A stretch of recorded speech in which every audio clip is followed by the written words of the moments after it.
Hello kabarya, welcome to my YouTube channel and this is Ogie TV. Una po sa lahat, magandang umaga po sa lahat ng aking mga masugid na mga subscriber at gayon din po ang ating mga OFW sa anuman sulok ng mundo, mga coin happy, mga coin fanatic natin dyan, lahat ng mga coin hunters at lahat po ng mga legit na mga coin collector. Magandang umaga po sa lahat. Bali guys, meron tayo ngayong content kabarya. Itong coins na itong aking hawak ay akin pong nahunt. Ito nga ba ay legit error o man-made error? Kayo na po ang umusga guys. Anong uri ng error to? Ito nga ba ay struck through error coins o man-made error coins? Atin pong i-magnifying loop para makita po natin ang kanyang mga details kung legit nga ba o sinadya. Ito po guys ay isang 1 piso coin NGC na year 2018.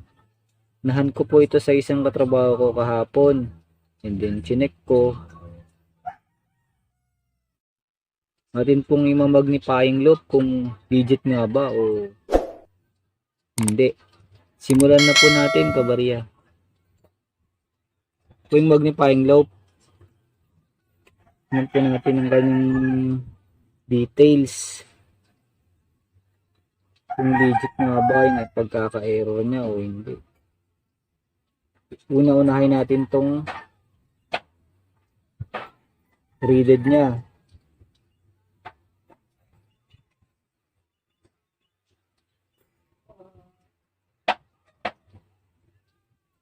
Mapapansin nyo guys, dapat ito, kung ito ay isang legit error coins, hindi po dapat ganyan ang kanyang,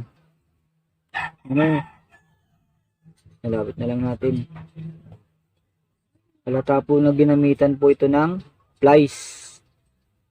Kung ito po isang legit error na barya at struck through error coins, gaya ng mga object, dapat po ang mangyayari niyan, plain pa rin po siya kagaya nito. Yung pagkaka-strike, kung sakasakali. Yung nangyari po kasi may bungi, disalignment na nangyari.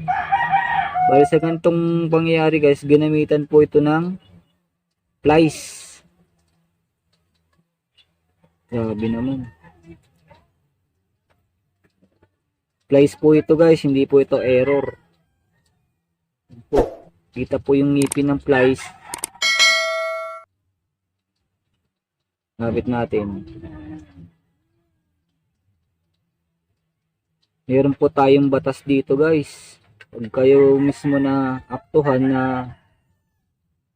inisira nyo yung barya, may multa ito ng 20,000 o pwede pa kayong makulong.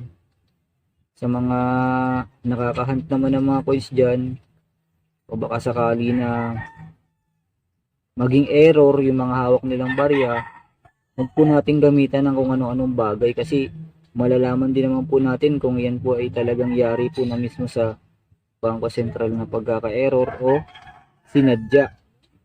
Dahil po nito, tabingi. Kung yan po ay legit error, dapat po hindi po yan tatabingi. Diretso po yan dapat nakagaya nito. Yung strike po kasi ng die, pag ganyan. Pag sa paggawaan po ng barya. Kaya kung ito po ay nagkaroon ng struck to error, dapat po ito lamang po ang meron.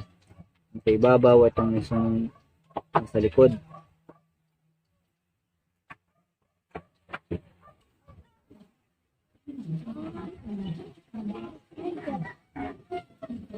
Kayo na pong umusga guys kung ito ba isang legit error o man-made error.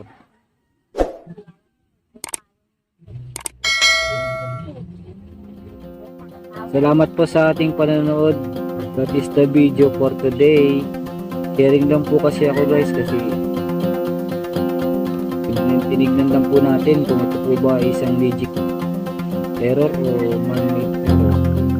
Salamat po sa lahat ng sumusuporta sa aking YouTube channel. God bless po sa lahat. See you in my next video. Bye bye.